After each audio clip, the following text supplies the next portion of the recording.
자, 안녕하세요. 강의로 바로 들어가겠습니다. 신부전이나 간경화 또는 폐결핵 있는 분에서 저나트륨 혈증이 있는 경우는 저나트륨 혈증이 계속되어도 별 문제가 없는 것인가요? 라고 질문을 하셨는데, 예를 들면 나트륨이 너무 떨어지게 되면 간질이 올 수 있고 뇌전증, 혼수, 뇌사 이런 것들이 다 생길 수 있는데 저나트륨 혈증이 계속 유지되고 있는 거를 본다라는 말씀이시거든요. 제가 저번에 강의한 이 나트륨 저하면 암 검사도 해봐야 된다고 했는데, 암 검사가 정상이라면 어떻게 되냐, 특히 요양병원에서 입원해 계시는 분인데 다니시던 종합병원에서 소금을 계속 처방받아 드시고 있지만 검사하면 언제나 저나트륨 혈증이 나옵니다. 신부전 있는 분 129, 130 정도, 폐결핵 치료 중인 분은 113에서 125, 최근 소변량이 살짝 줄었습니다. 자, 여기서 굉장히 중요한 포인트는 신부전 환자, 간경화 환자, 폐결핵 환자, 이런 환자분들이 대표적으로 저나트륨 혈증이 자주 오게 됩니다. 그리고 저나트륨 혈증이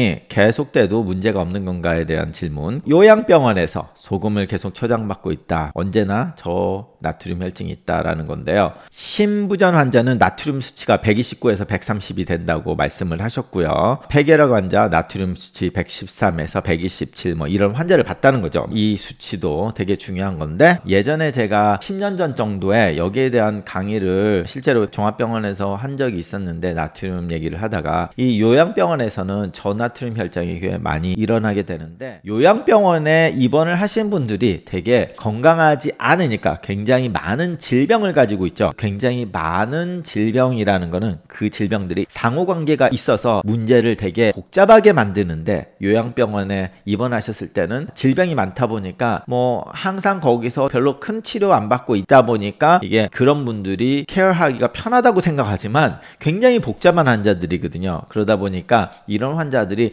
조금씩 치료가 약간 최선의 치료가 안 되는 경우에 나중에 큰 문제가 생기는 것이 관가가 되는 경우들을 흔히 보게 됩니다. 그래서 미국에서도 이 문제가 이제 두각이 되다 보니까 미국의 보험병원은 페더럴 가버 연방정부에서 굉장히 많은 자료를 갖고 있고 모든 전산 처리가 예전부터 돼 있기 때문에 미국에서는 병원의 병원 통계 자료들이 굉장히 많아요. 그 통계들이 전자차트가 일찍 시작이 돼가지고 자료 정리하기가 쉽다 보니까 이제 이런 데서 임상실험이 많이 일어났는데요. 그래서 이 보험병원, 요양병원에서 60세 이상 환자에서 저나트륨 혈증의 빈도를 보니까 18%. 그런데 계속되는 사람이 18%가 한 번이라도 저나트륨 혈증이 됐던 사람이 반이 넘는다는 얘기죠. 근데 일반인에서 60세 이상이면 8% 정도 나온다고 보고 있습니다. 그래서 8%라는 것도 굉장히 낮은 수치는 아니죠. 일반 인구에서 8%니까 60세 이상에서. 자, 이게 왜 중요하냐? 일반인에서도 8%가 있는데 아무런 문제가 없이 조금 있을 때는 괜찮습니다라고 하면 괜찮은데, 그리고 대부분이 내과 선생님들 괜찮다고 말을 해요. 저도 괜찮다고 말을 자주는 하는데 이게 괜찮은 게 아닌데 말이 좀 와전이 되는 경우가 있는데, 그 이유가 저나트륨이 있으면 낙상을 많이 하고 골절이 많이 일어난다라고 해서 거기에 대한 자료들은 굉장히 많이 있습니다. 그래서 노인들 층에서 골절이 되는, 특히 이제 척추 골절이나 골반 골절, 굉장히 심한 골절들이 되는 경우에는, 그리고 일반 요양병원 환자에서 16%가 낙상을 하는 경험을 일으키는데, 저나트륨 환자에서는 24%나 넘어져서 좀 크게 다치는 그런 일들이 있었다. 4분의 1이 그렇게 된다는 거죠. 만성 저나트륨 혈증이 연세 드신 분들에서 골반 골절의 위험을 만드는 큰 문제다라고 논문이 나왔고, 여러 논문을 그냥 보여드리는 거예요. 제가 그냥 하는 말이 아니라 이런 식으로 자료들이 많다라는 거죠. 같이 연세가 드신 분들이 넘어졌어도 저나트륨 혈증 환자는 예후가 더 안 좋다는 거죠. 경한 저나트륨 혈증에서도 낙상을 한다. 자, 그래서 경한 나트륨 농도가 뭐냐? 그럼 우리가 136에서 145가 정상인데, 경한 저나트륨은 130에서 135를 말합니다. 일반 내과에서 130에서 135가 나오면 일반 내과 선생님들이 절대로 신장내과에 보내는 사람들이 없어요. 그죠? 자기가 그냥 뭐 괜찮아, 이 정도면 뭐 큰일 없어요, 이렇게 다 넘어가거든요. 그 다 넘어가는 게 알고 넘어가는 것과 모르고 넘어가는 게 문제가 된다는 거예요. 그러니까 신장내과에서 왔을 때는 130이면 거기에 대한 이유를 다 밝힌 다음에 이 치료를 했는데도 잘 안 돼서 130으로 유지를 하고 있으면, 자, 이 130이면 넘어질 경우 있고, 거기에 대해서 좀 이게 약을 안 먹었으면 128까지 떨어지는데 뭐 요 정도에서 132까지 유지되고 있으니까 뭐 그럭저럭 괜찮네요, 조심하세요, 이렇게 신장내과에서 와서는 그런 식으로 치료가 되는데, 일반 내과에서는 130 정도면 뭐 정상이에요, 괜찮아, 조금 나은데 뭐 괜찮아요, 이렇게 하고 넘어가다 보니까 환자가 거기에 대한 심각성을 좀 모르게 되다 보니까 조심을 안 하죠. 똑같은 수치여서도 더 넘어지고 더 큰 문제가 되는데, 그 이유가 저나트륨 혈증부터 시작을 됐다는 건데 그게 방치가 됐다는 거죠, 결과적으로. 그러면 이렇게 130에서 135인데 낙상 위험도가 3배예요. 그러니까 보통 30, 40대 사람들한테 뭐 넘어진 적 있습니까? 그러면 넘어진 적 별로 없다고 그래요. 어떻게 해서 뭐 사고로 뭐 넘어지는 거 아니면 걸어가다 넘어지는 경우는 굉장히 드물죠. 하지만 70세 되신 분들한테 걸어가다가 뭐 이렇게 삐끗해서 넘어지다든지 그러면 그런 거를 경험해 보는 분들이 굉장히 많습니다. 그 굉장히 높은 가능성에서 나트륨 혈증이 조금만 낮아도 3배가 증가를 한다는 거죠. 그리고 이제 그 130 이하로 되면 굉장히 많이 높아지기 때문에 130에서 135가 된다는 게 약간 낮은 거긴 한데 그렇게 문제가 없는 건 아니라는 거예요. 예를 들어서 이게 심근경색증이 3배로 일어난다고 생각을 해보면 굉장히 큰 거기 때문에 약을 뭐 4-5개를 먹게 만들죠. 근데 심근경색증이 일어난다고 다 죽진 않잖아요. 대부분 살거든요, 치료하고. 근데 넘어져가지고 골반이 부러지거나 척추가 부러지면 다리를 못 쓰고 뭐 이러다 보면 거의 굉장히 고생하시다가 2년 정도에서 합병증 같은 거로 돌아가시는 경우를 굉장히 많이 봤습니다. 그러다 보니까 이게 심근경색증으로 돌아가시는 것보다 넘어진 다음에 못 움직이니까 엉덩이에 욕창도 생기고 누워만 있으니까 폐렴도 오고 근육 손실도 나고 근육 손실이 있으니까 당 같은 것도 조절이 안 되고 완전히 체인 리액션 그 하나가 다른 여러 가지의 문제를 일으키기 때문에 굉장히 중요하다는 거죠. 심근경색증을 3배를 높인다라고 해도 사람들이 벌벌 떠는데 심근경색증은 결과적으로 끝에 합병증이잖아요. 혈관이 막혀서 끝에 일어난 일이란 말이에요. 그런데 저나트륨으로 낙상을 한 건 모든 문제의 시작점을 말하게 되는 거죠. 그분 멀쩡했는데 뭐 2년 전에 넘어진 다음에 뭐 이런저런 문제 때문에 이렇게 하다 돌아가셨다, 이런 말을 흔히 할 수 있는 가장 안타까운 것이 넘어지는 겁니다. 근데 그 넘어지는 거를 3배를 만들기 때문에 그 여파가 굉장히 크다는 거예요. 사람들은 그거를 그렇게 크게 생각을 안 하는데 실제로 굉장히 의료 지출도 많이 될 뿐만 아니라 환자를 말려 죽이는 거죠. 왜 그러냐면 2년 3년 동안 고생하시다 돌아가기 때문에. 그래서 다시 돌아와서 좀 전에 말한 시청자분의 질문을 보면 소금을 계속 처방받아 드시고 언제나 저나트륨이다, 나트륨 129, 131 뭐 이렇게 말씀을 하셨는데, 저나트륨의 치료에서 심부전 환자분들이 심장에 문제가 돼서 콩팥에 피를 잘 못 보내다 보니까 콩팥에서 혈액이 적게 오는 줄 알고 반대로 많이 지금 있는데 물을 많이 땡기다 보니까 나트륨의 농도가 낮아지는 질병이에요. 나트륨보다 물이 비교적으로 많이 콩팥에서 홀드를 해서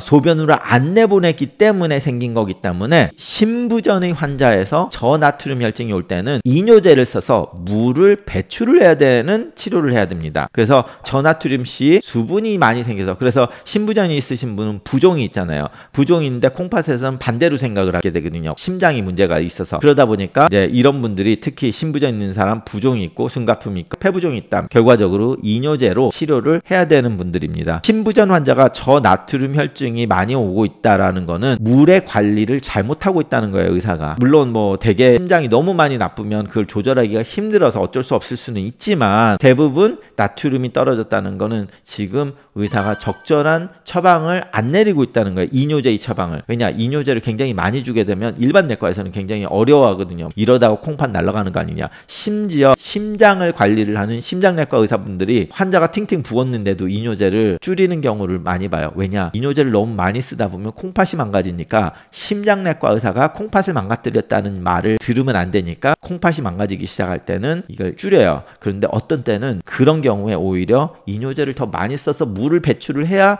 콩팥도 다시 살아날 수 있는데 그거를 줄여버리면 환자는 점점 더 팅팅 붓게 되고 부으면 폐에도 물이 차니까 숨이 차고 그러면 결과적으로 그때 가서는 콩팥이 이뇨제를 끊었음에도 불구하고 더 나빠지게 됩니다. 그래서 그럴 때는 오히려 이뇨제를 높여줘야 되는 건데 반대로 하다 보니까 이 매니지먼이 많은 분들이 잘못하고 있는데 그때 이제 그렇게 이뇨제를 오히려 더 써서 그거를 해야 콩팥도 다시 살아나고 이런 매니지먼을 굉장히 많은 경우에 제대로 안 되는 경우가 많아요. 그리고 이제 요양병원에 가신 분들은 문제는 요양병원에는 전문의들이 안 오니까 내과 선생님이나 비내과 선생님 은퇴하신 그런 분들이 거기서 있으면서 환자를 치료하다 보니까 약간씩 물이 차거나 이런 거를 정확하게 조절을 잘 못 해주는 경우가 굉장히 많아요. 요양병원에서는 지금 급성으로 뭐가 문제가 되는 환자들이 가는 게 아니라 어느 정도 회복을 한 다음에 가다 보니까 하던 대로 조금 계속 하면 된다라고 생각을 해서 은퇴하신 의사 선생님들이 하는 경우가 많은데 그러다 보면 천천히 쭉 망가지다가 좀 안 좋아져서 다시 병원에 입원하는 그런 안타까운 경우들이 생기는 대표적인 질환입니다. 자, 그리고 폐결핵에서 저나트륨 혈증이 오신 분도 말씀을 하셨는데요. 자, 폐결핵에서는 그 나트륨이 떨어지는 이유가 완전히 다릅니다. 엔타이다이우레틱 호르몬이라고 해서 ADH 호르몬이 폐의 자극으로 인해서 굉장히 과다분비가 돼서 발생을 하는 거예요. 물하고는 약간 상관이 없어요. 물론 결과적으로 콩팥에서 물을 더 많이 홀대했기 때문에 생긴 건 맞는데 결과적으로 ADH 호르몬의 과다분비 그게 폐에서 그거를 조절해주는 기능이 있거든요. 그래서 그 폐에 문제가 생길 때 이게 과다분비가 돼서 이것 때문에 콩팥에서 잘못 ADH가 많이 들어오니까 이걸 잘못 인식을 해서 나트륨의 관리를 잘못하게 되는 거예요. 그러다 보니까 이 ADH가 과다분비되는 걸 막아주는 역할을 하거나 아니면은 ADH가 나왔어도 콩팥이 거기에 반응을 못하게 만들어주는 약을 써야 돼요. 약이 톨밥탄이고 그래서 이 톨밥탄을 드시거나 근데 굉장히 비싸요. 미국에서는 매일마다 먹어야 되는데 이 톨밥탄은 한 알에 요즘은 얼마인지 모르겠지만 제가 알아봤을 때는 거의 한 알에 40만 원이에요. 약이 매일마다 먹어야 되는데 한 알에 40만 원이야. 400불. 그러니까 이제 현실적으로 이게 좀 문제가 되는데요. 소변이 이제 물을 많이 먹으면 소변을 묽게 만들어서 물을 내보내야 되는데 이게 잘못돼서 잘못 호르몬이 나와서 소변을 묽게 안 만들고 소변이 되게 탈수가 된 사람 소변을 만들 때처럼 진하게 만드는 거예요. 자, 근데 탈수가 되지 않은 사람을 그렇게 만들으니까 물이 너무 많이 생기는 거예요. 그럼 결과적으로 이런 약을 먹거나 아니면 무슨 짓을 해야 돼요? 환자가 탈수가 된 사람처럼 자기가 만들어버리면 밸런스가 다시 맞춰지죠. 콩팥에서 탈수가 된 사람처럼 물을 관리를 하고 있는데 나는 물을 막 먹으면 물이 너무 많아지잖아요. 그러니까 결과물이 콩팥에서 탈수가 됐으니까 탈수가 된 것처럼 반응을 해야 되는데 지금 문제가 생겨가지고 얘가 탈수가 안 됐는데도 탈수가 된 사람처럼 반응을 하고 있으니까 내가 물을 먹는 거를 탈수가 되게끔 물을 적게 마셔야지 밸런스가 맞춰지는 거예요. 그래서 수분 섭취를 최대한 억제하라고 해요. 입이 바짝바짝 말라가지고 입술이 갈라질 정도로 113에서 127 이렇게 오시는 분은 진짜 물을 안 먹어서 막 완전히 사막에서 입이 바짝바짝 마를 정도로 물을 먹지 말라고 하거든요. 근데 환자가 그렇게 하겠어요? 물이 바로 옆에 있는데 자기가 바짝바짝 말라가지고 사막에서 물이 없어서 죽기 직전까지 그렇게 하진 않죠. 그러다 보니까 물을 먹게 돼요. 그럼 결과적으로 콩팥에서는 탈수 때문에 죽기 직전까지 생각을 하고 113까지 떨어졌다는 거는 이 사람은 사막에서 완전히 말라가지고 물이 없어가지고 죽기 직전까지라고 생각을 해서 물을 홀드를 하고 있는데 물을 막 먹었기 때문에 113이 떨어지는 거예요. 그 정도까지 말려줘야 돼요. 그러다 보니까 이게 환자가 물을 혼자서 억제할 수가 없죠. 사막에서 그런 식으로 탈수가 된 것처럼 자기가 물이 있는데 안 마실 수는 없거든. 그러다 보니까 물을 할 수 있을 만큼 최대한 억제를 하라. 그리고 이제 그래도 안 되면 이제 어쩔 수 없이 톨밥탄이라는 약을 써야 되고 그리고 이제 큰 문제는 폐결핵 같은 경우는 폐에 문제가 있으니까 폐가 ADH를 자극을 하니까 ADH 호르몬이 과다하게 안 나오게 하려면 폐의 문제를 치료를 하라는 거죠. 그러면 폐결핵이 있으신 분 결핵 치료를 해서 이게 다 나으면은 다시 또 ADH 분비가 안 나기 때문에 다시 돌아와요.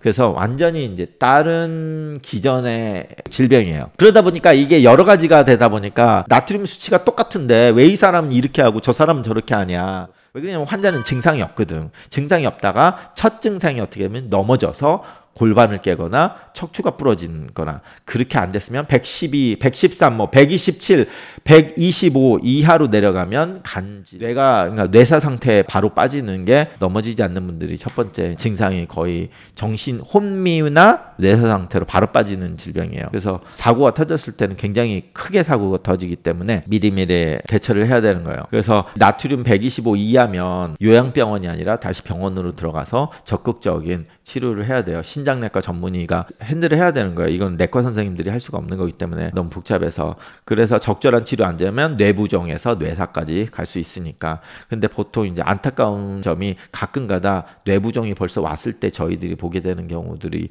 종종 있습니다. 어차피 소금 농도가 적으니까 그냥 소금을 엄청나게 때려 부을 수밖에 없는 상황이 벌어지기도 해요. 이거를 너무 많이 줘도 사람이 죽을 수 있기 때문에 굉장히 조심해야 되는 거고, 이제 이럴 때는 톨밥탄 이런 약으로 ADH 과다분비의 치료를 하게 됩니다. 좀 전에 말씀드린 이런 신부전과는 완전히 다른 치료를 하게 되죠. 자, 저나트륨 혈증이 있으면 이게 요양병원 노인 환자에서 흔하고 낙상의 위험을 극대화로 높이게 됩니다. 그래서 그나마도 연세 드신 분이 근육도 별로 없고 넘어질 확률이 높아져 있는 분들이 저나트륨 혈증이 조금이라도 있다면 넘어질 확률이 훨씬 올라가기 때문에 저나트륨 혈증이 있으면 거기에 대한 원인 분석을 하고 치료를 하시고, 치료를 어느 정도까지는 하지만 이제 굉장히 세게 갈 때는 만약에 부작용이 너무 온다 그러면 어느 정도까지 하고 넘어지는 걸 방지하는 거에 대해서 굉장히 신경을 써야 됩니다. 그래서 솔직히 저나트륨 혈증은 내과 의사 선생님들이 가장 어려워하는 질환 중에 하나예요. 그래서 콩팥내과 전문의로서 뭐 콩팥 크리아티닌은 완전히 정상인데